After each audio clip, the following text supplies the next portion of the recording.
Buenas tardes. Se da inicio a audiencia de alegatos correspondiente a reclamación rol R172 de 2018, caratulada Empresa de Transportes Rurales Limitada con Superintendencia del Medio Ambiente, por la parte reclamante, Empresa de Transportes Rurales Limitada, representada por el abogado Óscar Eduardo Reicher Salazar. Por la parte reclamada, Superintendencia del Medio Ambiente, representada por el abogado señor Benjamín Much Altamirano. Sí. La señorita relatora tiene la palabra. Gracias, señor presidente. En la presente causa concurre como reclamante la Empresa de Transportes Rurales Limitada y como reclamada el Superintendente del Medio Ambiente. Se impugna la resolución exenta número 71 de 15 de enero de 2018, en la cual se resolvió imponer una multa de 129 unidades tributarias anuales a la reclamante. A continuación, ilustre tribunal, pasaré a resumir los antecedentes de la presente reclamación.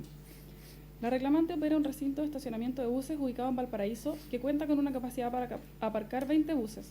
Dicho recinto, en cuanto fuente emisora de ruidos, está sujeto al cumplimiento de lo dispuesto en el Decreto Supremo número 38 de 2011 del Ministerio de Medio Ambiente, que establece la norma de emisión de ruidos generados por fuentes que indica. Como consecuencia de una denuncia por ruidos molestos presentada por doña Rosana Alfaro, el 27 de septiembre de 2016, funcionarios de la Superintendencia realizaron actividades de fiscalización al recinto, constatándose incumplimientos a la norma de emisión de ruidos, lo que dio inicio a un procedimiento administrativo sancionador en contra de la reclamante de autos con la formulación del siguiente cargo: haber obtenido en diciembre del año 2016 mediciones del nivel de presión sonora corregido nocturno que alcanzaron entre los 64 y 67 decibeles y los 62 y 63 decibeles en horario diurno, superando los límites establecidos en la norma de emisión de ruidos para receptores ubicados en zona 2. El 15 de enero de 2018, el superintendente resolvió el proceso sancionatorio mediante resolución exenta número 71, multando a la reclamante al pago de 129 unidades tributarias anuales por el cargo formulado. El 7 de febrero de 2018, la reclamante interpuso, en virtud de lo dispuesto en el numeral 3 del artículo 17 de la ley número 20.600, una reclamación ante este tribunal en contra de la resolución exenta número 71 recién citada. Conforme a lo señalado en la reclamación y en el informe evacuado por la Superintendencia, los argumentos de las partes se pueden resumir en los siguientes. En primer lugar, la reclamante alega vicios en la ponderación de la circunstancia para la determinación de la sanción referida al peligro ocasionado, establecida en el literal A del artículo 40 de la Ley Orgánica de la Superintendencia del Medio Ambiente. Al respecto, critica que la Superintendencia estime como conocimiento científicamente afianzado lo indicado en la Guía de la Organización Mundial de la Salud referido a la potencial afectación de la calidad de vida de las personas y cuestiona la pertinencia de utilizar dicha guía, pues allí recomiendan límites de exposición inferiores a los establecidos en nuestra legislación nacional. Adicionalmente, cuestiona que la circunstancia se haya configurado por el mero peligro abstracto de la infracción, sin haber acreditado cuál sería el peligro concreto, la afectación que se estaría generando o el vínculo entre el hecho denunciado y el peligro. Agrega que la Superintendencia solo indica que la exposición al ruido genera impactos negativos, dando referencias genéricas a externalidades tales como irritabilidad o perturbación del sueño, y que a pesar de no acreditar un perjuicio a la salud de la población, sí considera la operación del recinto como generadora de un riesgo a la salud de la población. Adicionalmente, señala que la aplicación de esta circunstancia implica una contradicción, pues se señala que no hay antecedentes para acreditar un riesgo significativo, ni tampoco para acreditar riesgo a la salud de la población, sin embargo, sí se da por acreditado un peligro. Además, alega falta de fundamentación de la Superintendencia al calificar el peligro como de importancia media, pues no desarrolla los motivos de esta calificación. Concluye que la ponderación de esta circunstancia fue ilegal, arbitraria y adolece de falta de fundamentación, pues no se debió haber aplicado o en su defecto se debió haber ponderado con la menor entidad posible. Por su parte, la Superintendencia señala que la reclamante confundió dos momentos sancionatorios distintos: la clasificación de la infracción, de acuerdo al artículo 36 de la LOSMA, con la determinación de las sanciones específicas que corresponde aplicar a cada caso, de acuerdo al artículo 40 ya citado. Agrega que estos elementos tienen distintas premisas y finalidades que deben ser acreditadas en cada caso, por lo que no es correcto utilizar los argumentos que desechan la verificación de un riesgo significativo para sostener la improcedencia de la circunstancia del peligro ocasionado. Dicha confusión se expresa claramente cuando la reclamante plantea un cambio de opinión en el tratamiento del riesgo y del peligro ocasionado. Al respecto, aclara que tanto para la clasificación de la infracción como para la determinación de la sanción específica se requiere verificar un riesgo concreto. Sin embargo, en el primer caso se exige además que el riesgo sea significativo, por lo que la diferencia radica en su significancia, y descartó las alegaciones de arbitrariedad y vicios de legalidad. Asimismo, indica que sí se fundamentó la configuración del riesgo concreto y su importancia, al considerar la distancia entre la fuente emisora y los receptores, la magnitud de las operaciones a la norma y su frecuencia. Expuso que en horario nocturno se habrían registrado mediciones del orden de un 42 a un 49% por sobre el límite permitido y del orden de un 3 a un 5% por sobre el límite permitido en horario diurno. Para evaluar la probabilidad de ocurrencia, consideró lo expuesto por la denunciante y por la reclamante para concluir que el establecimiento funciona todos los días del año, durante todo el día y parte de la noche. Por tanto, la operación del recinto sí genera un riesgo medio para la salud de sus vecinos. Finalmente, aclara que el riesgo se verifica con las mediciones válidas de ruidos que superan los límites de emisión establecidos en la norma y que la reclamante descontextualiza los antecedentes del caso.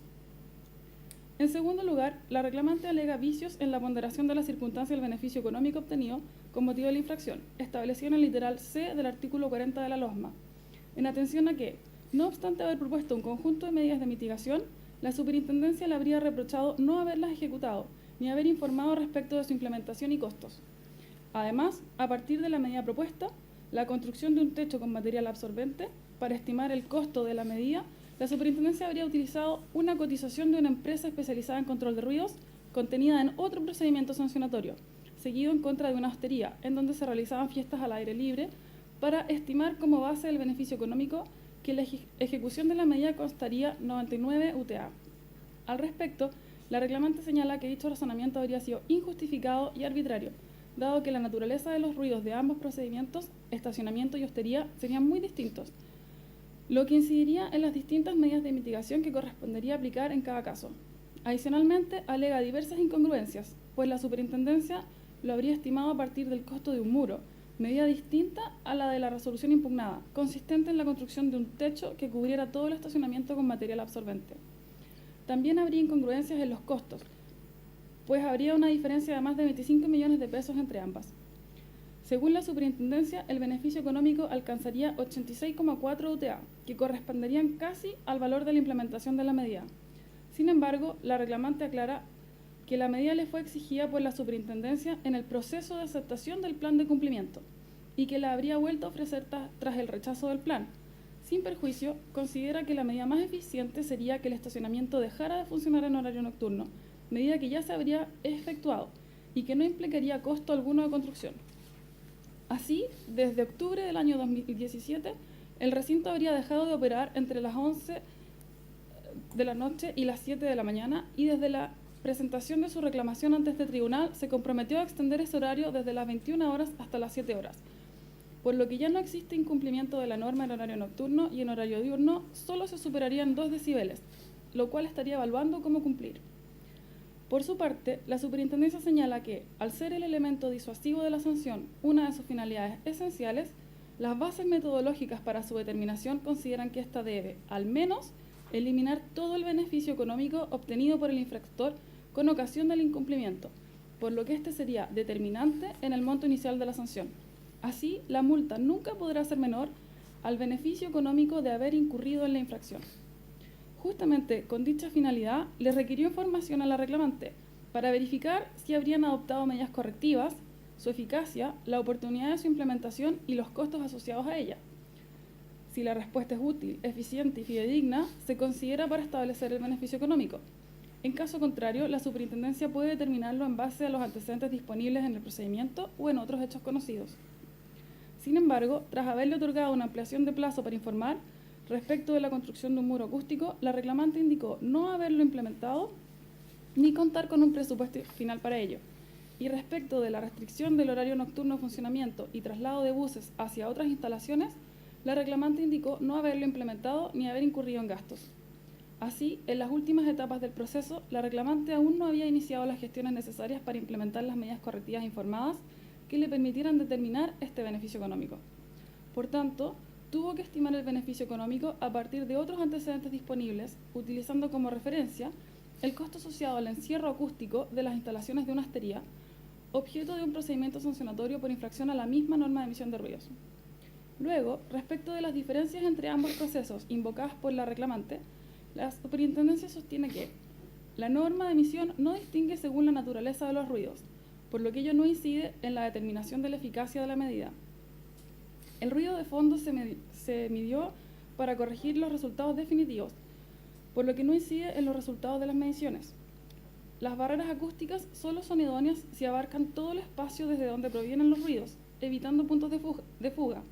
Por tanto, en ambos casos se consideró como valor de referencia el mismo material, y que la diferencia en el valor estaría dada por la superficie a cubrir, pues el encierro acústico de la terraza de la hostería, que comprendería paredes y techos, tenía una superficie de 300 metros cuadrados, mientras que para el estacionamiento, por contar ya con paredes sólidas, solo se consideró cubrir el techo, superficie que alcanzaría los 1.400 metros cuadrados. Ello explicaría la diferencia en la estimación de costos. Agregó que la diferencia se debió además a que los costos de implementación fueron diferentes, pues respecto de la hostería se consideraron como un costo retrasado, mientras que en el caso de autos se consideró como un costo evitado. En tercer lugar, la reclamante alega vicios en la ponderación de la circunstancia del literal y referida a todo otro criterio que sea relevante para la determinación de la sanción, alegando que esta habría sido injustamente desechada, pues no se habría considerado su cooperación eficaz, a pesar de que dio respuesta a los requerimientos de información, reconoció las prácticas generadoras de ruido y entregó detalles de funcionamiento del establecimiento. Concurrió a reuniones con funcionarios de la superintendencia, no tuvo intención de infringir la norma y presentó información útil, tan útil que la infracción se acreditó mediante las mediciones costeadas por ella en horario diurno y nocturno, pues la superintendencia solo realizó una medición nocturna. Agregó que jamás negó su responsabilidad, por el contrario, presentó medidas y acciones para superar la infracción. Sin perjuicio, la superintendencia habría arbitrariamente decidido no disminuir el componente de afectación, pues le habría requerido copulativamente allanarse a los hechos, una respuesta oportuna, íntegra y útil a los requerimientos de información y una colaboración en las diligencias ordenadas por la superintendencia. Ello a pesar de que su guía no los establece como copulativos. Agrega que se habrían vulnerado los principios de imparcialidad, objetividad y probidad y que la exigencia de allanarse a los cargos constituiría una vulneración a su derecho a defensa y al principio de contradictoriedad. A su juicio, la no consideración de circunstancias favorables a la reclamante sería contrario a la razonabilidad que debe contener toda resolución. Por su parte, la superintendencia señaló que la parte contraria habría incurrido en un grave error de comprensión, pues la resolución impugnada habría considerado expresamente la cooperación eficaz como factor de reducción de la multa por la información entregada durante el proceso sancionatorio. Sin perjuicio y en lo referido a la información entregada en forma previa a la formulación de cargos, explicó que no fue considerada, pues, esta circunstancia comprende solo la conducta posterior al inicio del procedimiento sancionatorio. Luego, en lo referido a la exigencia copulativa de sus elementos, indica que la reclamante habría errado gravemente, pues, en primer lugar, la reclamante no se allanó a los cargos y, en segundo lugar, la resolución impugnada no desechó los otros elementos mencionados.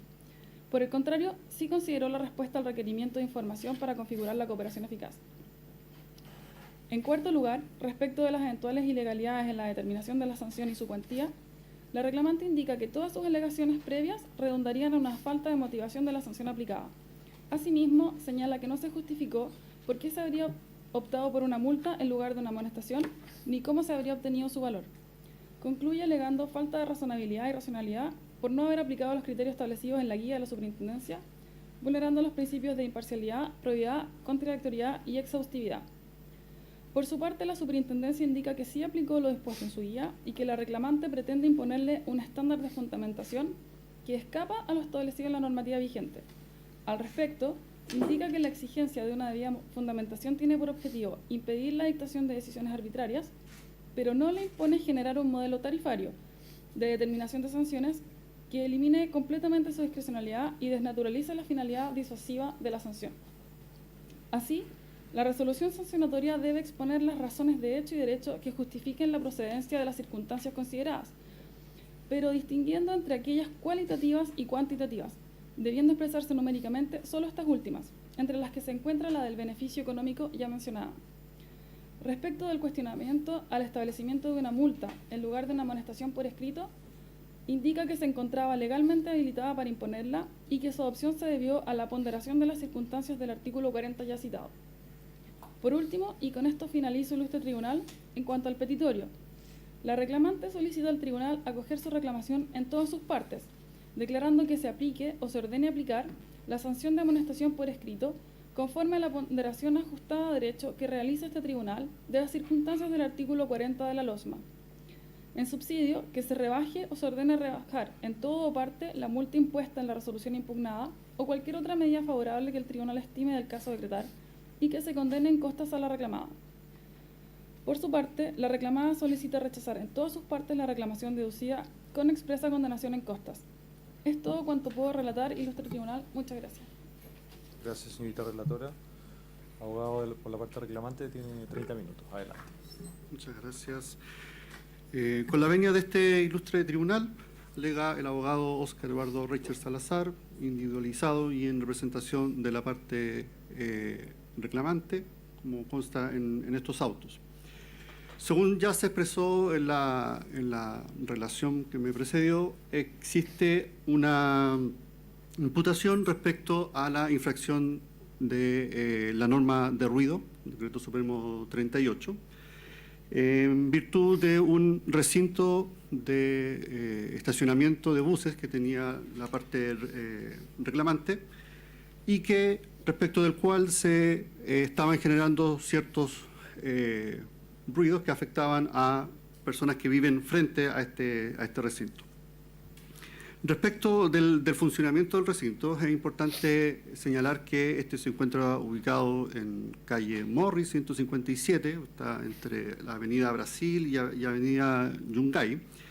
Y respecto de las condiciones que dieron lugar a la fiscalización, se hace mención en la ficha de informe de medición de ruido a ciertos características que se estaban dando al momento de realizar esta medición. Esta ficha, que está acompañada en el procedimiento de fiscalización, hace relación de que existía un bus entrando al recinto, había un bus en movimiento, que no se especifica si estaba dentro o fuera del recinto, y luego 11 buses que ya estaban estacionados y respecto de los cuales tampoco se sabe si estaban en ralentí o estaban derechamente apagados y no estaban generando ruido. Es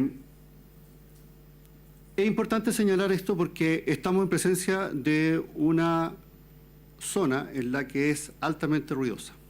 Todos los informes de fiscalización que la superintendencia consideró como elementos probatorios para establecer la sanción, hablan de que el ruido de fondo alcanzaba los 63 decibeles, ¿ya? Y resulta que las mediciones con el ruido de turbús alcanzaba, la operatoria de este recinto alcanzaba los 65 decibeles. O sea, ruido de fondo 63, ruido imputado con 65 decibeles, lo que en ambos casos estamos en presencia de una superación de la norma. De lo dicho hasta acá, es importante consignar de que el Decreto Supremo 38, en su artículo 5, establece su ámbito de aplicación y ahí menciona cuáles son las actividades que van a ser consideradas como norma de emisión, que es los ruidos que se van a emitir, y excluye otros que están indicados también en la definición de fuente emisora de ruido en el artículo 6, numeral 13 del Decreto Supremo 38.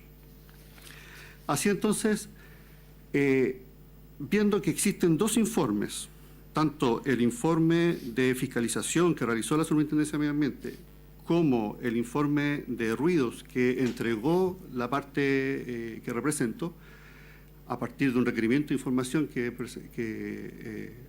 estableció la Superintendencia de Medio Ambiente, se muestra de que existen, en las condiciones de que se hicieron las mediciones, existen vehículos que estaban en la calle, existen vehículos que estaban incluso el informe de ruidos que entregó esta parte hace mención a que las condiciones de superación de la norma se dieron cuando existían malas prácticas, se reconoce en el informe, como por ejemplo buses que estaban estacionados fuera del recinto, en ralentí, buses que pasaban por las calles, por frente a los receptores, y por lo tanto, excluyendo esos casos, el incumplimiento de la norma se generaba a partir de proyecciones que están mencionadas en el informe que entregó y que tomó en cuenta la Superintendencia de Medio Ambiente. Se aprecia así entonces que de estos dos informes aparece la duda razonable de, bueno, cuáles fueron efectivamente los ruidos que se midieron. Y esto es importante consignarlo precisamente a partir de lo que se define en el artículo 5 del Decreto Supremo 38, donde se excluye precisamente la circulación de las redes de infraestructura, como por ejemplo el tránsito vehicular, letra A, o también el uso y espacio público que está mencionado en la letra D. Luego encontramos, cuando uno revisa la definición de fuente emisora, vemos que el artículo 6, numeral 13, establece ahí cuáles son los casos en que vamos a estar en presencia de una fuente emisora y, punto seguido, termina concluyendo, salvo los casos mencionados en el artículo 5, que ya hice referencia. De esta manera, entonces, queda la duda de si, bueno, cuáles fueron, si están consignados esas características, esas circunstancias en los informes que fueron considerados por la Superintendencia, fueron o no incluidos al momento de hacer la medición de ruido y establecer cuáles eran los momentos de superación de la norma. Como se indicó, ambos hacen referencia a vehículos que estaban fuera de la fuente emisora. Y esto es importante porque hay que recordar que estamos dentro de un procedimiento sancionatorio y por lo tanto las interpretaciones deben ser de carácter restringida, ajustarse a la tipificación que establece nuestra legislación. Y por lo tanto el hecho de que se estén generando ruidos al momento de entrar, buses que estén estacionados en la calle, que se reconoce como una mala práctica, pero que no estaban dentro del concepto que se considera en el Decreto Supremo 38, hace ver o hace preguntarse legítimamente, decir, bueno, en realidad esos ruidos están considerados y deberían haberse considerado para efectos del Decreto Supremo 38 cuando derechamente este decreto los excluye. Debo hacer constar de que esta parte reconoce que la Superintendencia de Medio Ambiente tiene la especialidad técnica. Aquí no se está excluyendo o se está discutiendo de que la Superintendencia, con sus profesionales, con el abogado que está acá presente, no tenga la especialidad técnica para hacer, por ejemplo, mediciones de ruido, distinguiendo entre fuentes, mediciones internas, mediciones externas, la ubicación del micrófono, correcciones de ruido de fondo, etc. Aquí lo que se está haciendo ver, lo que se quiere hacer presente, es que los dos informes hacen mención a fuentes de ruido que están fuera de la fuente emisora que está definida en nuestra legislación. Entonces, hay un punto ahí a considerar que debe ser visto por este tribunal. Eso como una primera parte que tiene que ver con la aplicación debida o no del Decreto Supremo 38 y los ruidos que fueron considerados en los procesos de fiscalización. Ahora, lo que tiene que ver con la ponderación de las circunstancias, aparte de lo que ya se indicó en el escrito de reclamación, cabe señalar algunos nuevos antecedentes que tienen que ver con, especialmente, con algunas circunstancias que aquí se van a expresar. La primera de ellas que tiene que ver con la importancia del daño causado o del peligro ocasionado del artículo 40, letra A de la Ley 20.417. Para ir rápido, la importancia del daño causado la misma Superintendencia de Medio Ambiente, en el considerando 127, excluye que exista un daño. ¿Ya? Luego nos queda solamente la hipótesis del peligro ocasionado. ¿Cuál fue ese peligro ocasionado? Y para ello alude a la guía de la Organización Mundial de la Salud y donde se considera al ruido como una fuente que puede generar molestias hasta situaciones de enfermedades graves que requieran un tratamiento médico. Pero también agrega de que, por ejemplo, la omisión, la ausencia de ruido, también podría generar molestias, y eso lo dice la misma guía que la superintendencia considera.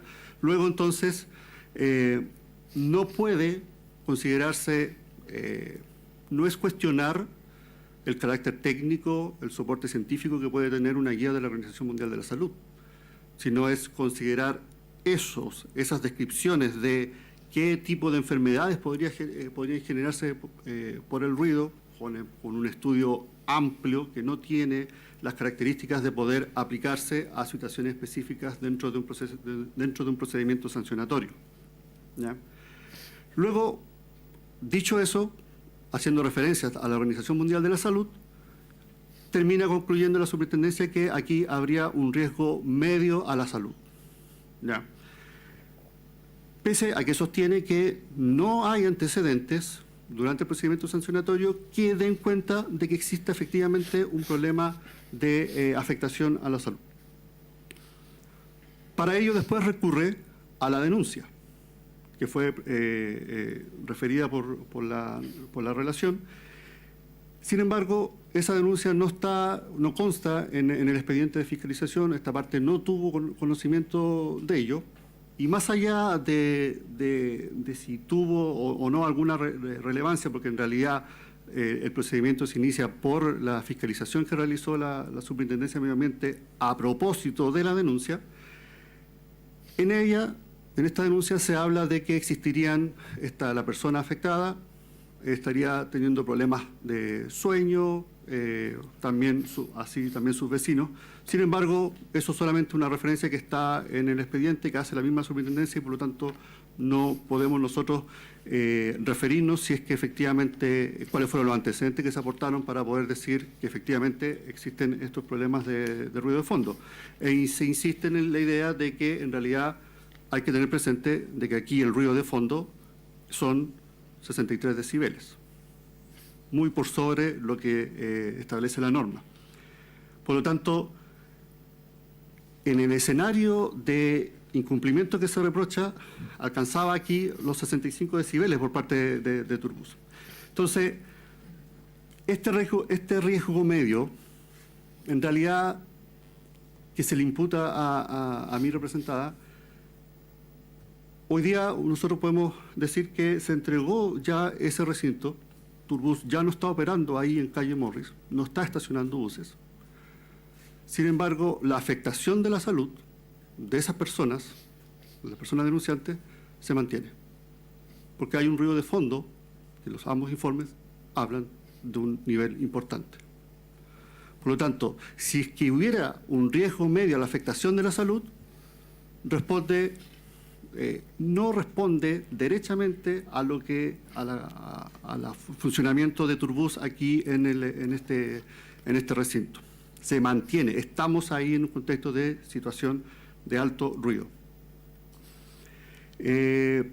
También me interesa hacer referencia a algunas aclaraciones respecto del informe que presenta en estos autos la Superintendencia de Medio Ambiente respecto a una supuesta confusión que habría de la aplicación del artículo 36 versus la aplicación del artículo 40 para la calificación de la...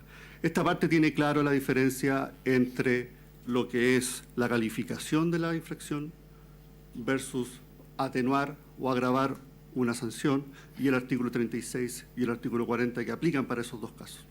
Eso está claro.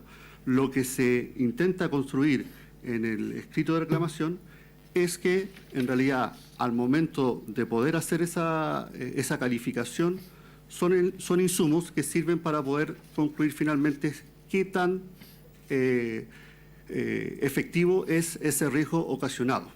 ¿ya? Pero claramente se hace la distinción respecto de cuáles son, cuál es la aplicación de un artículo 36 versus cuál es la aplicación del artículo 40.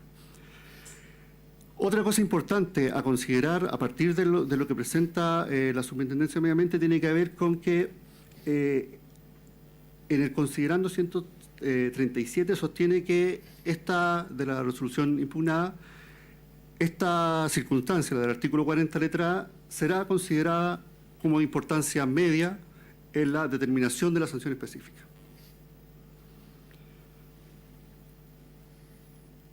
En un fallo de este ilustre tribunal, recaída en el rol, sentencia del rol 23-2014, considerando 35º, señala que allá, en el procedimiento sancionatorio, la Superintendencia de Medio Ambiente dijo que la circunstancia que se estaba discutiendo en ese momento estimaba que se consideraría la agravante.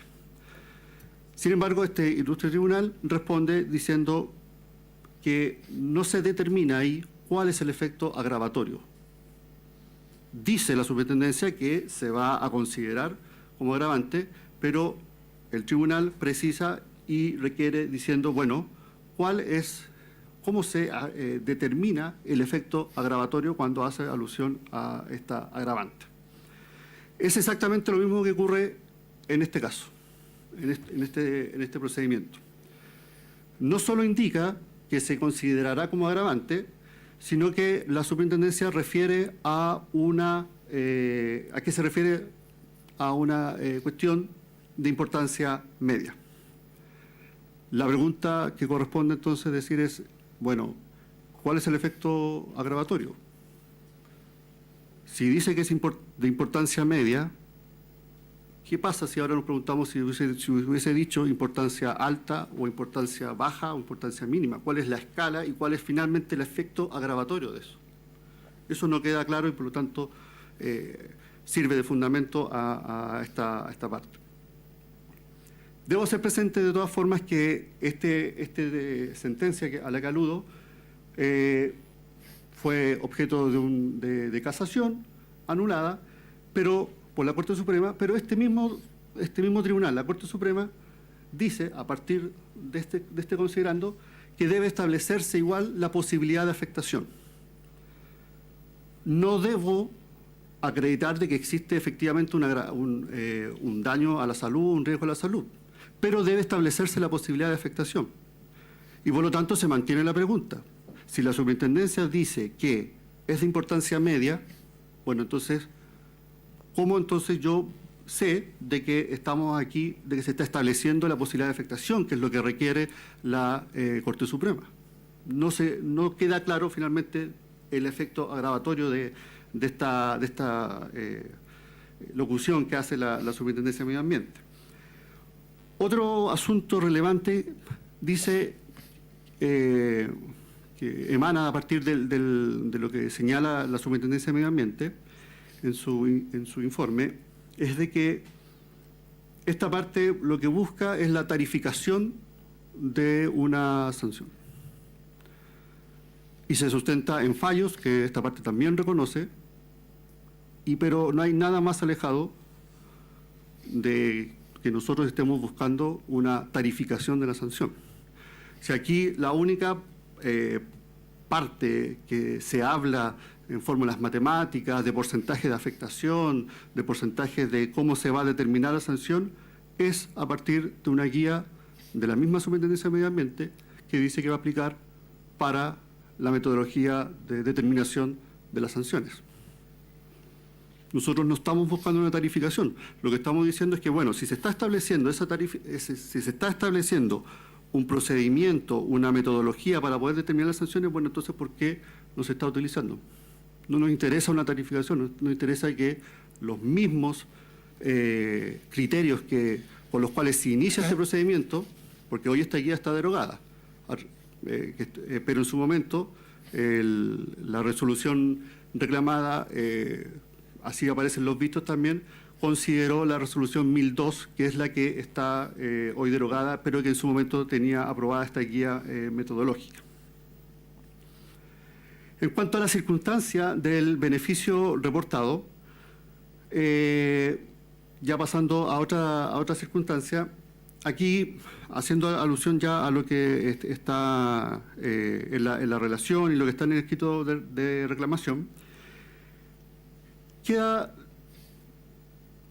importante considerar que, bueno, justamente la reclamación necesitaba saber cuál era el beneficio reportado.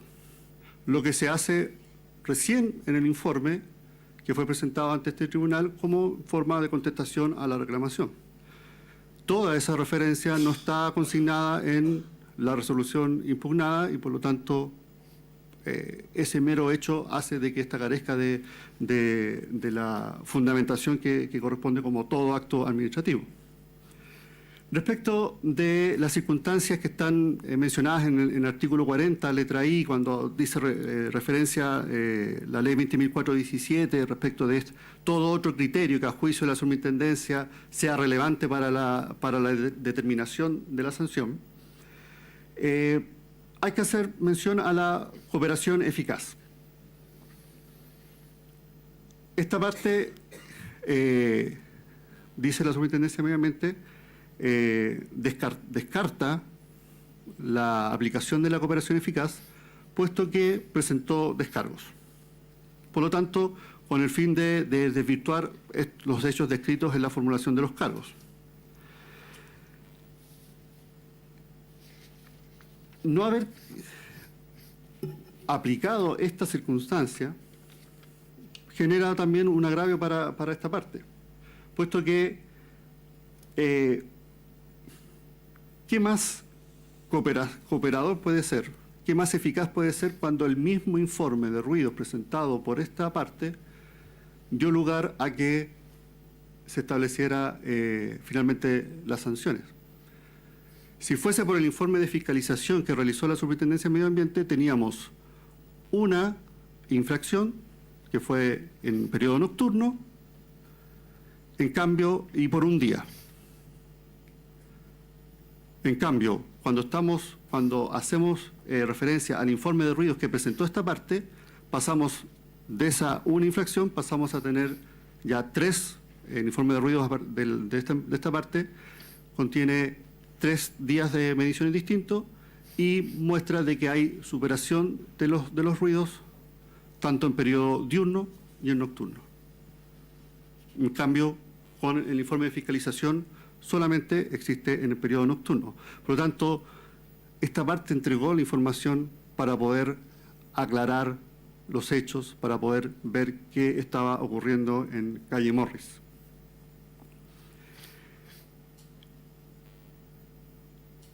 ¿Qué más eficaz se puede hacer con eso? Además, durante todo el procedimiento sancionatorio, esta parte tuvo reuniones con la Superintendencia de Medio Ambiente, presentó un programa de cumplimiento que finalmente no fue aprobado por la Superintendencia de Medio Ambiente, lo que nos objeta, está bien, consideramos que está bien rechazado ese programa de cumplimiento, pero en ningún momento habla de una oposición a lo que estaba formulando la Superintendencia de Medio Ambiente. De hecho, la Superintendencia de Medio Ambiente alude a un escrito que efectivamente dice en la presuma formula descargos. Pero cuando se revisa sustantivamente este escrito, uno puede encontrar que esta parte señaló en ese escrito de formula descargos, primero, no ha tenido la intención de incurrir en la comisión de la infracción textual. ¿Hay ahí una formulación de descargos? ¿De desconocer los hechos? Parece que no.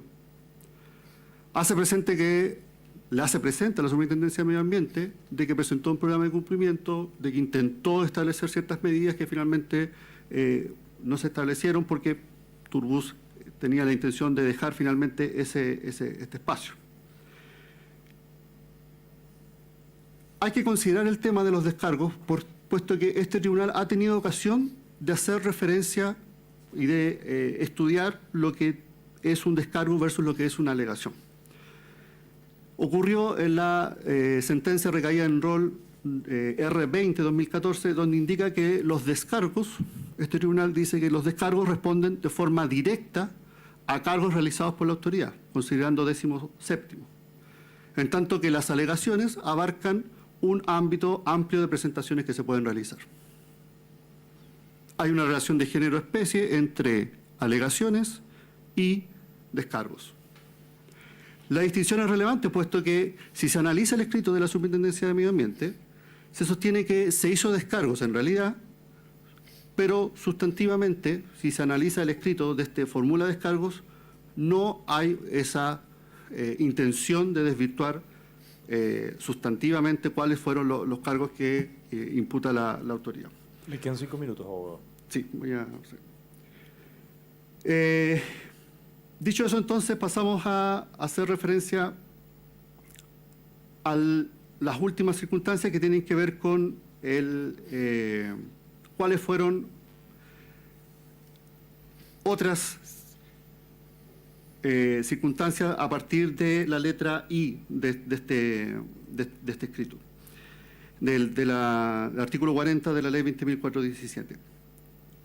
Un tema relevante de ahí tiene que ver con la afectación al sistema de control ambiental, que la guía de la Superintendencia de Medio Ambiente dice que se debe ponderar. Sin embargo, la resolución impugnada no la considera. ¿Por qué no la consideró? Siendo que son criterios que están establecidos por la misma Superintendencia, hay ahí entonces algo que carece de fundamentación. Y este tema del sistema de control ambiental es relevante, puesto que esta parte, el recinto, no tenía resolución de calificación ambiental porque no debía ingresar al sistema de evaluación de impacto ambiental, no habían permisos asociados, no habían monitoreos que presentar, no había exigencias de carácter ambiental, que es precisamente lo que se busca resguardar cuando la Superintendencia habla de este sistema de control ambiental.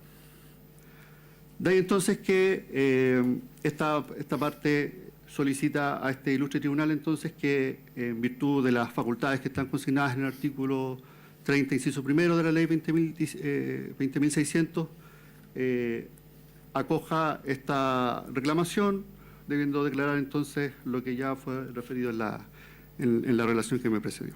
Muchas gracias. Gracias, abogado. Tiene la palabra el abogado por la reclamada, los 30 minutos que se anotó. Adelante, por favor.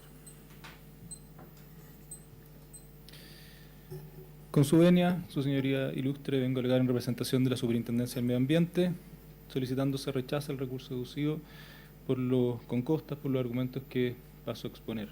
En primer lugar, me gustaría referirme al último punto que se acaba de levantar acá respecto a la vulneración al sistema de control ambiental, porque llama algo la atención. Se refiere a que la Superintendencia no lo habría considerado, a pesar de que se establece en la guía metodológica que se tiene que considerar en todos los casos, y eso es así, es efectivo. Sin embargo, eso es así en la guía metodológica en su versión actualización del año 2017, no lo era así en el caso de la guía del año 2015, que era la vigente al momento en el cual se emitió la resolución sancionatoria. En el caso de la guía anterior se establecía que esta circunstancia no era necesario ponderarla en los casos en que hubiera un riesgo a la salud de la población, y eso fue algo que se cambió con la guía que se actualizó, que no era aplicable en este caso. Sin embargo, lo que llama más la atención es que esta circunstancia lo que hace es contribuir al valor de seriedad y por lo tanto siempre incrementar la sanción que va a ser impuesta, y por lo tanto llama la atención que acá se está alegando que es una circunstancia que no se consideró en la medida en que eso es algo que agravaría la sanción. Pero me gustaría continuar planteando algunos puntos también que han sido levantados en este alegato. En primer lugar, respecto de la infracción misma, porque no forma parte del recurso de reclamación, y así fue también expuesto en la relación, en los cuestionamientos a la configuración de la infracción misma. Acá estamos hablando de una infracción que está compuesta por 8 superaciones a la norma de ruido, 5 de las cuales son en horario nocturno, por superaciones que llegan hasta los 22 decibeles, es decir, superaciones que son sumamente altas, que están en el rango alto que la Superintendencia del Medio Ambiente fiscaliza, y en una instalación que, como tampoco ha sido cuestionado acá, operaba en el momento de la fiscalización desde las 5:30 de la mañana hasta las 12 de la noche con un horario continuo. Eso es muy distinto, por ejemplo, de otras instalaciones que fiscaliza la Superintendencia del Medio Ambiente, como puede ser, por ejemplo, un restaurante o un pub, que operan en algunos horarios generan emisiones de ruido y solamente algunos días de la semana, en este caso es continuo todos los días de la semana. Por lo tanto, llama la atención que se levanten estos cuestionamientos a la metodología utilizada respecto a la configuración de la infracción y también que se levanten, por ejemplo, aspectos como el ruido de fondo del área, cuando es el propio Decreto Supremo 38 el cual establece cuál es la vía para poder medir ese ruido de fondo y eventualmente corregir las mediciones. Y por lo tanto es la norma la que establece cuándo ese ruido de fondo va a afectar la medición y la medición se va a anular.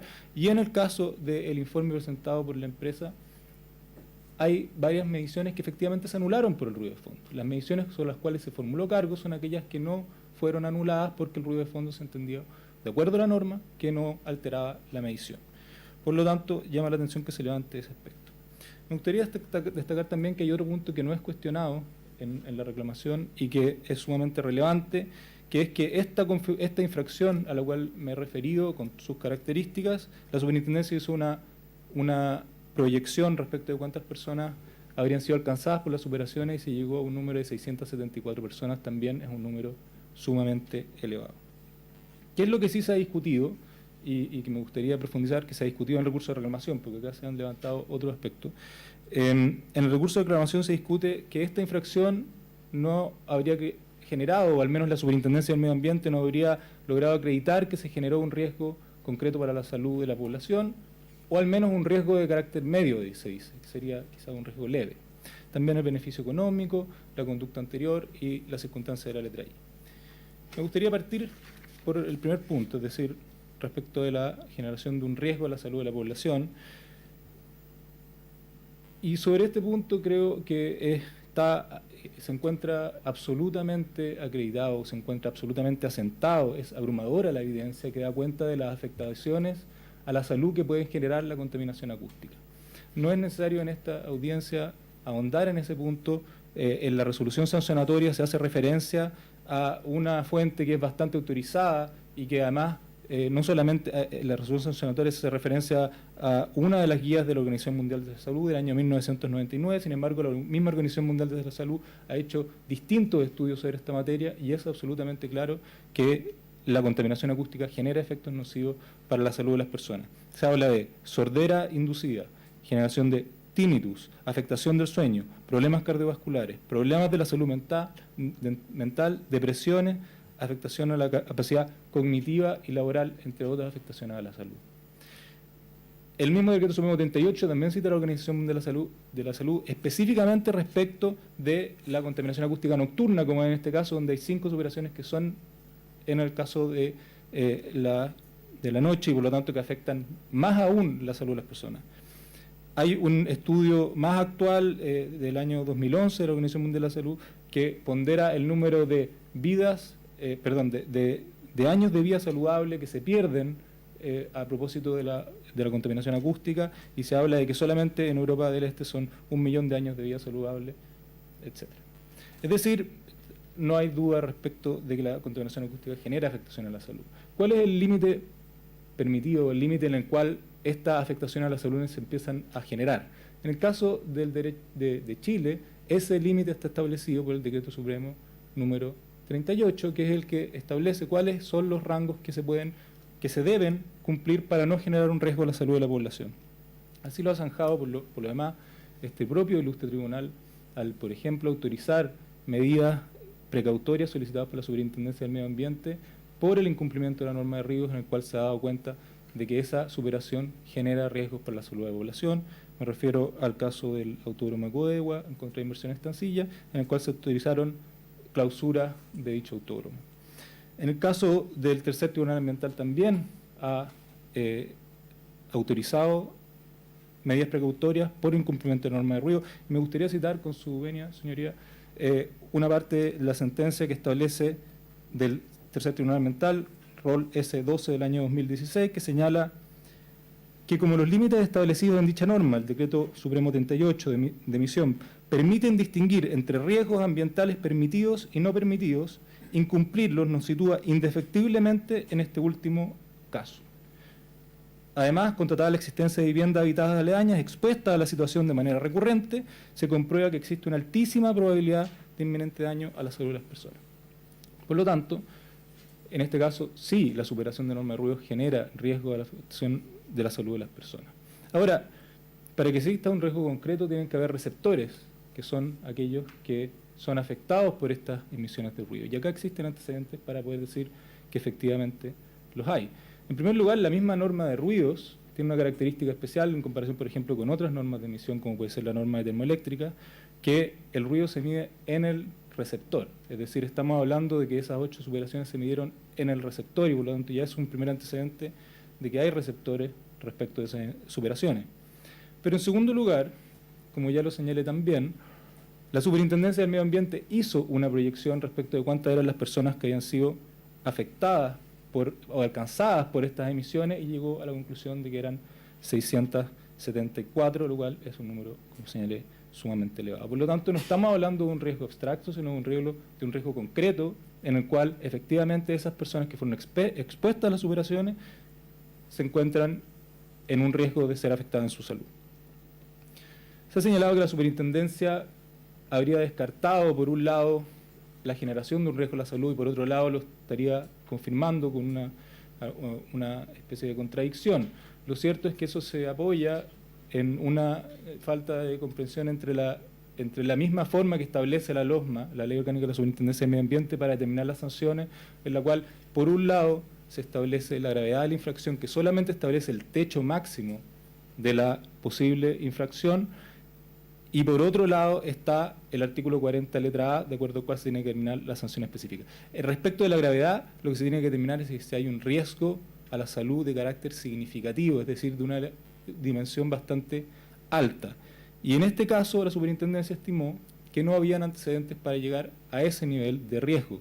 Eso no obsta claramente que no pueda existir un riesgo o que ese riesgo no pueda, por ejemplo, tener un carácter medio como se estableció en este caso. Y es sobre ese último punto que me gustaría referirme ahora, porque también ha sido levantado en el alegato, sobre por qué decir que se trata de un riesgo de carácter medio, podría ser, por ejemplo, un riesgo de carácter leve. Sin embargo, en este caso hay bastantes antecedentes para poder decir que no se trata de un riesgo simplemente de carácter leve. Estamos hablando, como señalé, de 8 superaciones dentro de la infracción que llegan hasta los 22 decibeles, es decir, que son bastante altas, que son en la noche, algunas de ellas, y por lo tanto se genera un riesgo aún mayor, que son 672 personas las que han sido alcanzadas, de acuerdo a la modelación de la Superintendencia, que no ha sido cuestionada en la reclamación, y que tiene un horario continuo esta instalación desde las 5:30 de la mañana hasta las 12 de la noche. Para comparar con otros casos que la Superintendencia ha considerado que el incumplimiento de la norma de ruidos ha generado un riesgo leve solamente, puedo citar, por ejemplo, caso de una fiscalización de un pub a cargo del señor Sergio Pacheco, rol D26 del año 2016. Se trataba de una superación, acá 8, 10 decibeles, acá estamos hablando de 22, 110 personas afectadas y era una instalación que operaba de manera discontinua. Una iglesia a cargo de la señora Alicia Larena, rol D25 del año 2014, una superación, 13 decibeles, número de personas afectadas bajo y también discontinuo.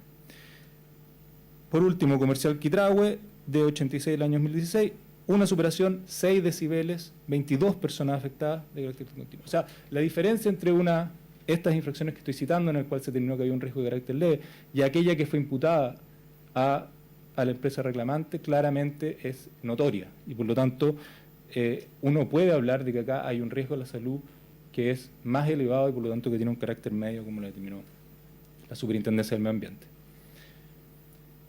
En consecuencia, existe un riesgo a la salud que ha sido acreditado, que es un riesgo concreto, que está correctamente ponderado en la resolución sancionatoria y que es correctamente también que se señale que es un riesgo de carácter medio y, por lo tanto, solicito respetuosamente que se rechace la alegación en lo que se refiere a este punto.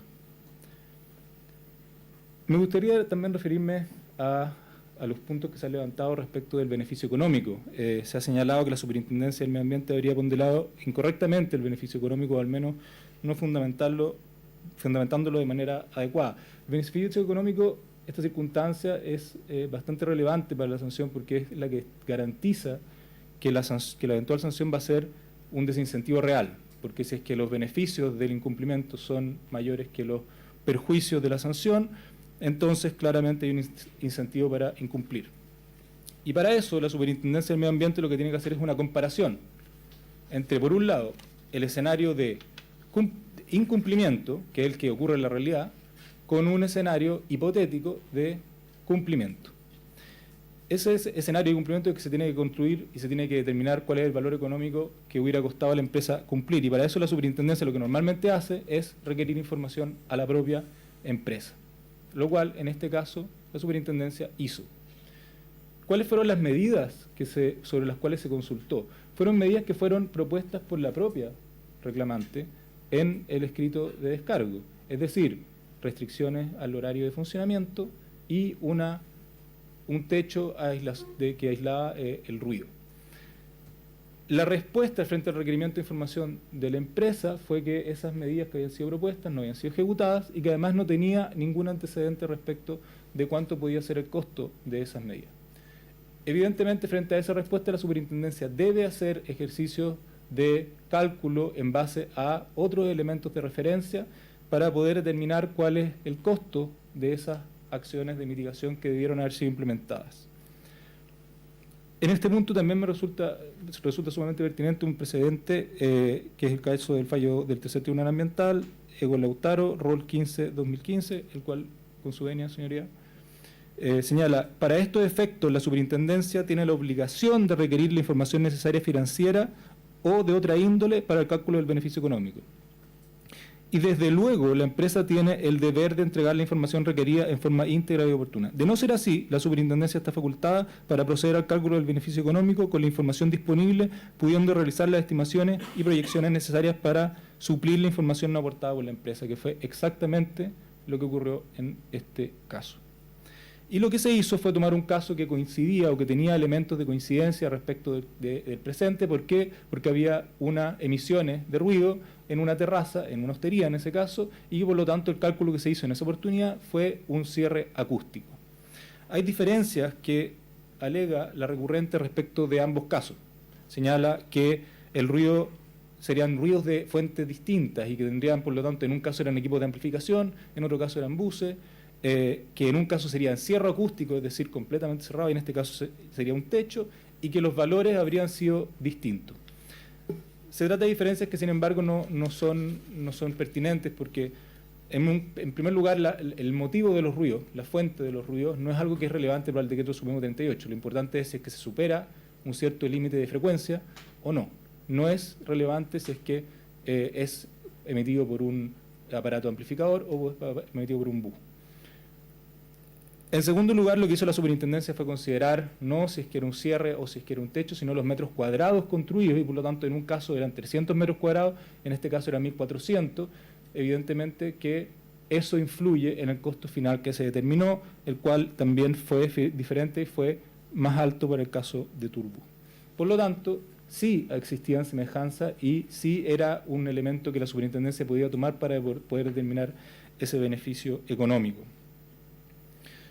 Y por lo tanto la circunstancia fue correctamente fundamentada. Pido también que se rechace a este respecto la reclamación en atención a que fue correctamente ponderado el beneficio económico. Respecto de la cooperación en la investigación, sobre lo cual la empresa señala que la Superintendencia no habría ponderado correctamente esta circunstancia porque al no haber allanamiento habría desechado la circunstancia completa, sin considerar que la empresa sí habría respondido requerimientos de información. Eso, como se ha señalado en el informe, es, a entender esta superintendencia, un error en la lectura de la resolución sancionatoria, porque la resolución sancionatoria es bastante clara al decir que respecto de la respuesta al requerimiento de información es algo que sí fue valorado y por lo tanto que sí se consideró como un descuento en la sanción. Sin embargo, respecto del allanamiento, que es otro elemento de la cooperación en la investigación, no existía una hipótesis de allanamiento y por lo tanto la circunstancia en lo que se refiere al allanamiento no era algo que iba a ser considerado. Se ha levantado en esta audiencia también que la empresa no habría controvertido la imputación. Eso es bastante, en primer lugar, es bastante inconsistente con lo que se ha planteado en esta misma audiencia, en la cual se han levantado varios puntos que no fueron levantados en la reclamación respecto de la configuración de la infracción. Pero en segundo lugar es apreciar incorrectamente el que el allanamiento respecto de un cargo es distinto del no controvertir un cargo. Porque cuando uno se allana a un cargo, lo que está haciendo es aportar un medio probatorio y por lo tanto liberar a la Superintendencia de Medio Ambiente de levantar pruebas respecto a ese punto. En cambio, cuando no existe controversia, eso es algo distinto y por lo tanto no cuenta como una hipótesis de allanamiento. En este caso no hubo una hipótesis de allanamiento debido a que la empresa sí presentó descargo y por lo tanto no se allanó a la imputación que se le estaban realizando.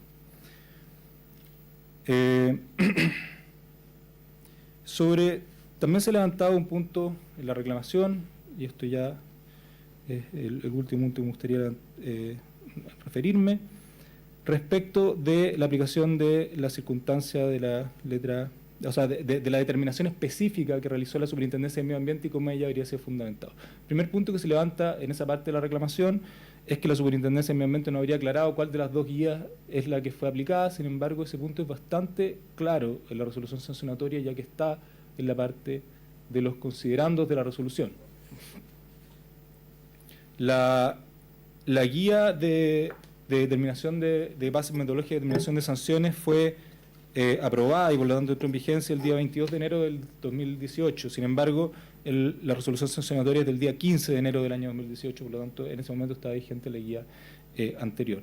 Y sobre este mismo punto también se señala que la Superintendencia no habría fundamentado por qué no se habría aplicado otra sanción que no fuera la sanción pecuniaria, sino que se podría haber, por ejemplo, dictado una amonestación por escrito. Creo que es bastante claro que por la gravedad de la infracción, entendiendo que estamos hablando de una imputación, o sea, de una sanción que finalmente se terminó en 129 UTA, no es una sanción que amerita una amonestación por escrito. Sin embargo, si uno va además a la guía que estaba vigente en ese momento, tampoco era pertinente esa aplicación porque en ese momento se establecía que no procedía la amonestación por escrito en los casos en que hubiera riesgo al medio ambiente, en los casos que se tratara de una empresa grande, una empresa que no fuera una empresa pequeña, y en el caso en que hubiera un beneficio económico. Y por lo tanto, ninguna de estas hipótesis se configuraba en el caso de la empresa reclamante, entendiendo que se trata de una empresa grande 4, que sí existió beneficio económico y que sí hubo riesgo para la salud. Por lo tanto, tampoco procedía a aplicar una amonestación por escrito. Y por último, me gustaría también señalar algo que se levantaba acá respecto de la fundamentación de la sanción específica que impuso la Superintendencia del Medio Ambiente. Ya se habló de esto en la relación y quiero insistir en este punto. La Superintendencia, la LOSMA establece un ámbito reglado de acuerdo al cual la Superintendencia puede aplicar una sanción y tiene un margen de discrecionalidad para aplicar esa sanción cumpliendo con los parámetros que establece la misma Ley Orgánica de la Superintendencia del Medio Ambiente. Esa discrecionalidad que utiliza la Superintendencia del Medio Ambiente tiene que ser ejecutada sin arbitrariedad y por lo tanto tiene que fundamentarse adecuadamente cuáles fueron los criterios que utilizó la Superintendencia del Medio Ambiente para poder determinar esa sanción. Eso es lo que permite que, por ejemplo, la infractora pueda analizar esos argumentos, cuestionarlos y eventualmente presentar una reclamación si no está de acuerdo con ello.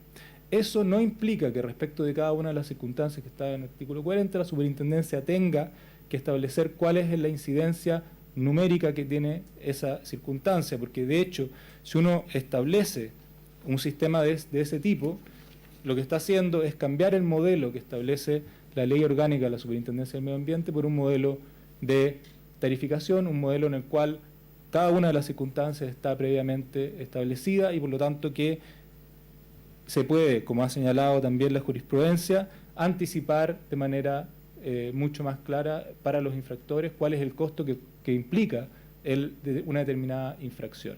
Y por lo tanto ese no es un modelo ni que estableció la Ley Orgánica de la Superintendencia del Medio Ambiente, ni un modelo tampoco deseable para el caso de las infracciones ambientales.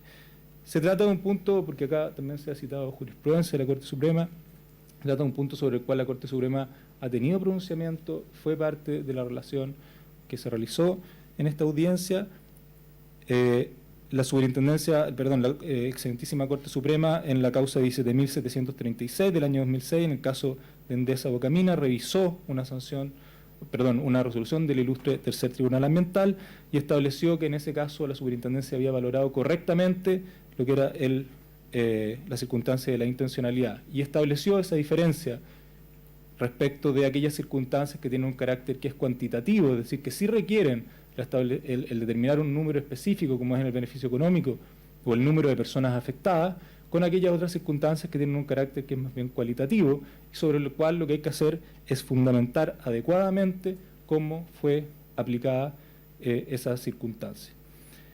Y eso es lo que la Superintendencia del Medio Ambiente realizó en este caso respecto de cada una de las circunstancias, y por lo tanto cumplió con el deber de fundamentación que le exige la Ley Orgánica de la Superintendencia del Medio Ambiente.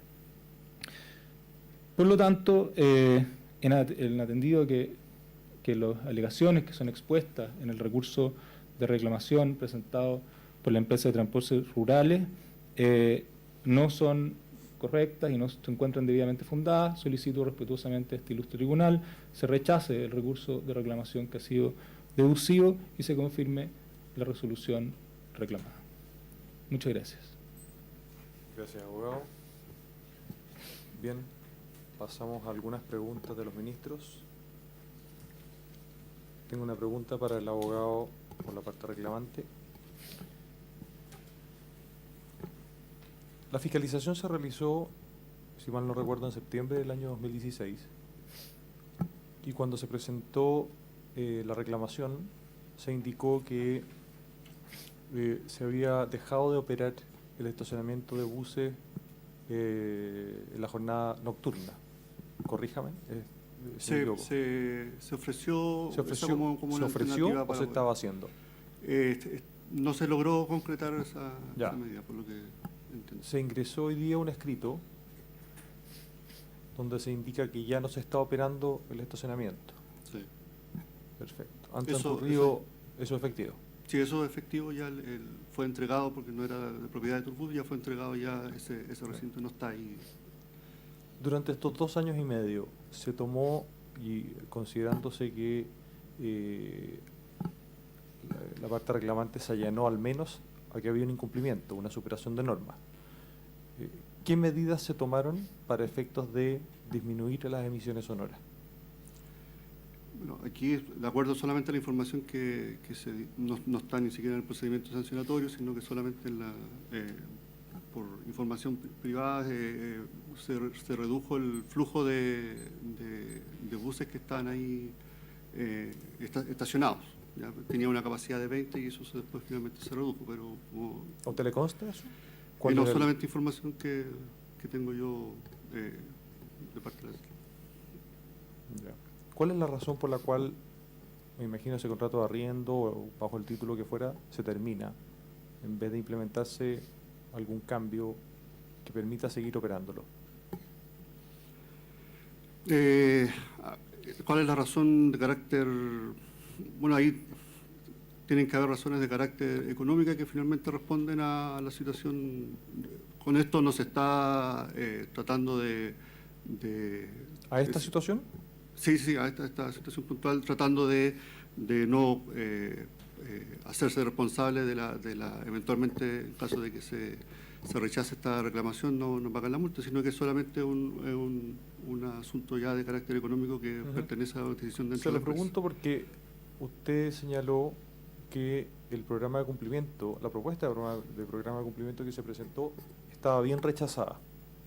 De lo que yo asumo que las acciones y metas que estaban contenidas en esa propuesta eran insuficientes. Entonces, ¿cuáles eran las medidas que se tenía contemplado implementar para reducir, aparte de esta aparente reducción en el número de buses que por ahí transitaban?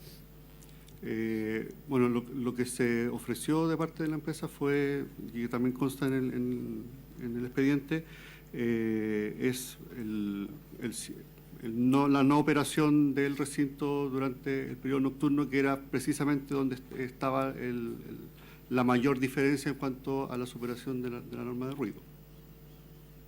No así el techo. Sí, también se ofreció como medida, pero la superintendencia, por otras razones, finalmente terminó rechazando el programa de ¿Por cumplimiento. qué dice usted que está bien rechazado el programa de cumplimiento y no se impugnó eventualmente? Porque ese acto? precisamente los criterios de integridad, de verificabilidad que exige el programa de cumplimiento no estaban consignados así como lo hizo ver la Eran misma... cuestiones formales, entonces. Claro. O sea, no eran eficaces porque primero solamente se restringió a lo que era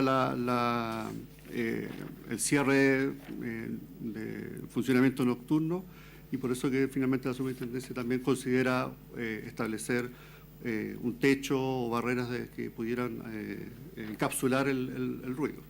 Gracias, abogado. Abogado por la reclamada, ¿tiene algo que decir al respecto? Sí, solamente una corrección al colega.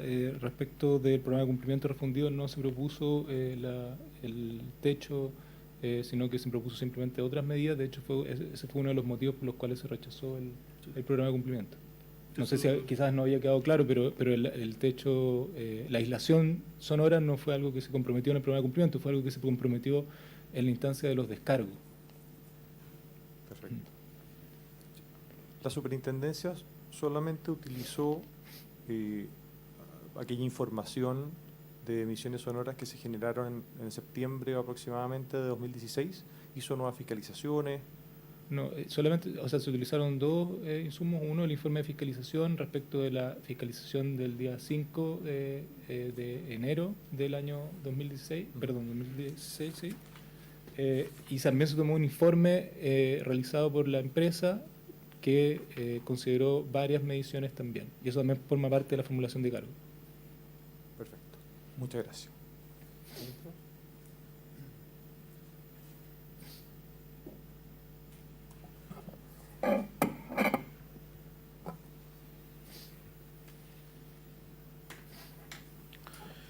Abogado por la reclamante, en primer lugar, una de las cuestiones que ustedes plantean tiene que ver con la acreditación del costo evitado, ¿sí? Respecto a que la superintendencia habría utilizado alguna metodología con la que ustedes no están de acuerdo. ¿Ya? Si eso es así, ¿cuál es la metodología que debió utilizarse para ello? Eso es considerando que esa fue como dijo el abogado, la definición por la cual se rechazó el programa de cumplimiento y luego eso finalmente es considerado en la resolución, la metodología debería ser expresada no por esta parte, sino por la Superintendencia de Medio Ambiente, que es la que está fijando la sanción. De todas formas, lo que se cuestiona no es la metodología, sino que en realidad la naturaleza de las situaciones. El ruido que se consideró allá tenía que ver con funcionamiento de un restaurante, de discoteca. En cambio acá era otro tipo de ruidos, y además existían ciertas diferencias en cuanto a lo que se gastó en el caso que consideró versus el caso que estaba aplicando acá. Había una diferencia que no se explicaba y que finalmente, como se dijo en el alegato, se vino a explicar recién en el informe que se presentó en estos autos. Quisiera entender mejor un poco, porque la medición de ruido es una medición de energía. Por lo tanto, independiente de su fuente, lo que se busca con una medida de mitigación acústica es la reducción de la energía que va a recibir el receptor. Si usted no está proveyendo ninguna fuente para estimar los costos derivados de eso, ¿cuál sería la crítica que hay respecto a la metodología utilizada por la Superintendencia de Medio Ambiente? Que el caso en concreto responde a situaciones distintas, y aparte que la diferencia que hubo en cuanto a lo que se gastó en aquel caso versus lo que se gastó acá, no versus lo que se podría haber gastado en este caso, no se justificaba. Había una diferencia ahí que no estaba clara de dónde salía esa diferencia. Gracias, abogado. ¿Cuál es la situación actual del terminal? como se consignó en la relación y por la documentación que fue entregada en estos autos, ya está entregado el recinto y por lo tanto no está operando Turbus en ese recinto. O sea, no hay buses de esta empresa en ese lugar. Eso, se trasladaron a otro lugar. Sí. ¿Y eso desde cuándo? Si me permite, tendría que buscarla. Aproximadamente, no es necesario que sea exacto. Octubre o diciembre del año 2018, según lo que aparece en el mismo texto. Puede que me esté equivocando en la fecha, pero en el mismo texto que se acompañó está la fecha precisa en donde ya se indica. ¿Ya a esa época usted tiene alguna noción del horario de funcionamiento? ¿Durante qué? ¿Durante el último periodo de funcionamiento de este terminal? Es que ya no está ahí funcionando. Entonces, Me refiero al periodo previo, o sea, al periodo anterior al término del funcionamiento. Siguió con la operación. Con su horario normal. Tratando de reducir, de acuerdo a la información que me preguntó. Con la reducción de horas con que la se había reducción propuesto, de ok, información. entendiendo aquello.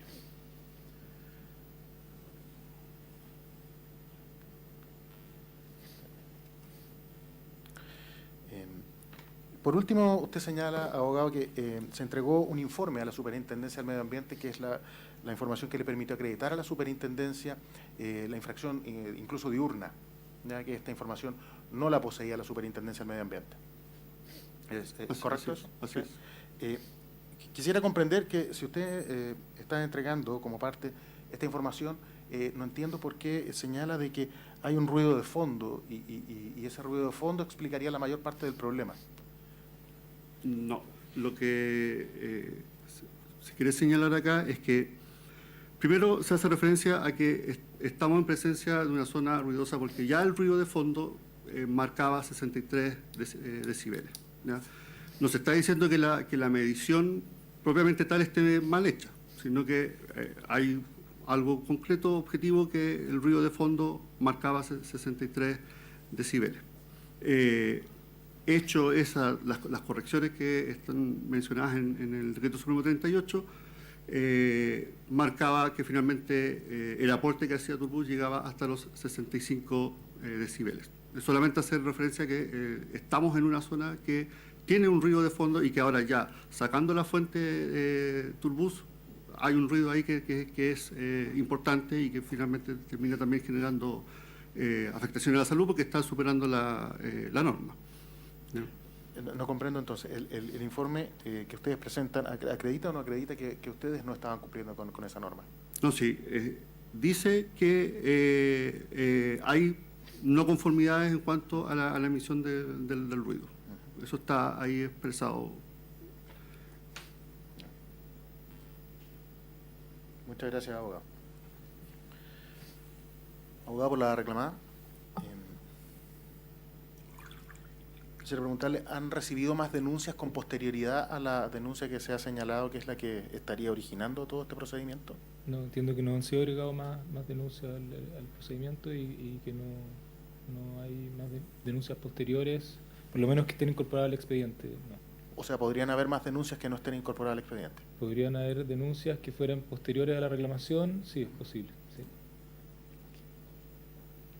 ¿Anteriores? ¿Denuncias anteriores que...? No, que no porque esas hubieran sido incorporadas al expediente. No. Gracias. Usted señalaba, abogado, que esta infracción no fue calificada como leve, ¿ya?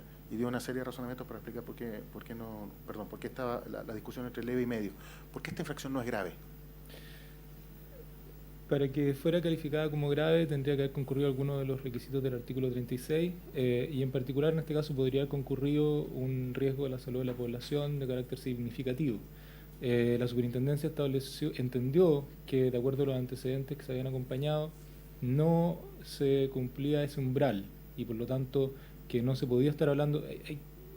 En los casos de ruido han sido muy pocos, tengo entendido que hubo un caso en que se formuló por un caso de riesgo significativo y por lo tanto se calificó como grave, pero después en la etapa de sanción, en el dictamen, se estableció que era leve también. Entonces se entiende que ese riesgo a la salud de la población es un riesgo que tiene una significancia bastante alta y por lo tanto que se requieran algunos elementos adicionales a los que estaban presentes en este caso. Gracias, abogado. Por último, quisiera preguntarle respecto de este mismo informe que presentó la reclamante, por el cual ustedes lograron acreditar que había un cierto número adicional de infracciones. ¿Es eso cierto? ¿Cuántas de las infracciones que ustedes constataron corresponden a la información de ustedes? ¿Cuántas a las que presentó el informe la reclamante? La infracción está conformada por 8 superaciones, de las cuales una fue constatada por la Superintendencia de Medio Ambiente, mientras que las otras 7 fueron tomadas desde el informe de la consultora Sonar. Ok, entonces, el aporte que realiza la reclamante para la configuración de las 7 superaciones, ¿no es cooperación a ojos de la superintendencia? Sí es cooperación, sin duda. Hay que distinguir en este caso 2 elementos, porque lo que pasa es que cuando uno evalúa la cooperación en la investigación, uno evalúa distintos elementos que pueden en conjunto sumar. Puede haber algunos y pueden no concurrir otros. Por ejemplo, la respuesta a requerimientos de información realizadas por la Superintendencia de Medio Ambiente es uno de esos elementos. El allanamiento es otro elemento. En este caso, la respuesta a los requerimientos de información sí se valoró como una cooperación en la investigación. De hecho, no sé si es necesario, pero en la resolución sancionatoria está expresado de manera sumamente clara. Lo que no se consideró que concurría en este caso para la cooperación de la investigación era el allanamiento respecto de las infracciones, porque efectivamente no hubo ese allanamiento. Pero sí se entendió que hubo colaboración respecto a la respuesta a requerimientos de información. Ahora, otro punto distinto también es que en este caso era aplicable la guía metodológica de bases 2015, que establecía que la cooperación en la investigación en realidad era cooperación en el procedimiento, y por lo tanto desde la formulación de cargos hacia adelante. Y por lo tanto aquella entrega de información anterior no era considerada en esta circunstancia. Sin embargo, eso no tiene una incidencia en este caso, porque de todas maneras sí hubo un requerimiento de información durante el procedimiento y se valoró positivamente, por lo tanto ese elemento de la circunstancia ya se sumó como colaboración en la investigación. No sé si... Sí. Gracias, abogado. Gracias, señor presidente. No tengo más preguntas. Fíjese que a mí me surgió una duda a raíz de la pregunta del ministro Sabando, porque usted dice que a raíz del requerimiento de información que se realizó con posterioridad a la formulación de cargo, se incorporó la colaboración eficaz o la cooperación efectiva como un factor atenuante, ¿no es cierto? Claro. Pero atendido que la parte, en este caso el regulado, contestó un requerimiento de información de una manera, me imagino, idónea. Ahora, con respecto a este informe, que tiene la eficacia suficiente como para fundar la formulación de cargos en la mayoría de ellos, no es considerado en cuanto tal, y si mal no recuerdo así lo dice en su informe, para efectos de considerar este otro antecedente de cooperación eficaz por una cuestión procesal, porque la Superintendencia del Medio Ambiente entiende que el procedimiento no se ha iniciado sino hasta que se han formulado cargos.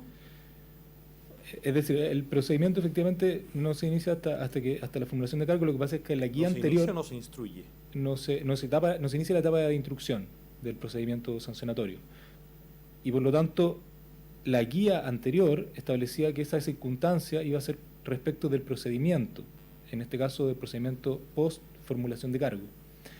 Y la guía nueva, respecto de este punto, hizo una innovación y consideró que es una colaboración en la etapa de investigación, y por lo tanto incluso aquellas acciones ejecutadas antes de la formulación de cargo que implican una colaboración. De todas maneras, como señalaba, en este caso no tuvo una incidencia porque efectivamente hubieron respuesta a requerimientos de información posteriores, y por lo tanto ese elemento de la circunstancia sí se valoró positivamente. Hubo una incidencia cualitativa, porque si usted me dice que cuantitativamente que hay algunos elementos que quedaron fuera, Claro. como este, uno entendería que ese factor podría pesar más en la definición.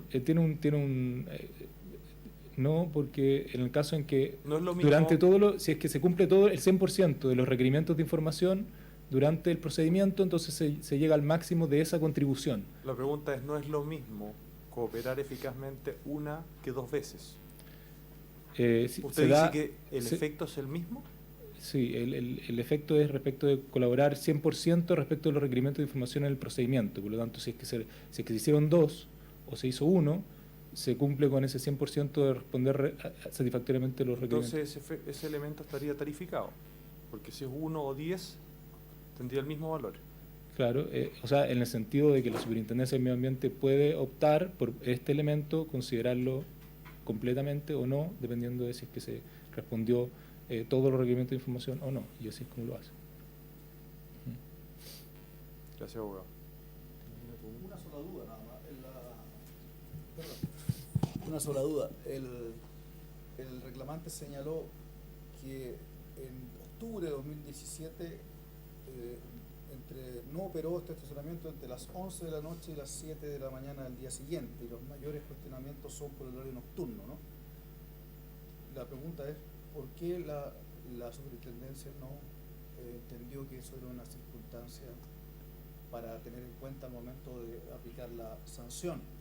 ¿Porque no le constó ese hecho o porque constándole no lo consideró Claro, relevante?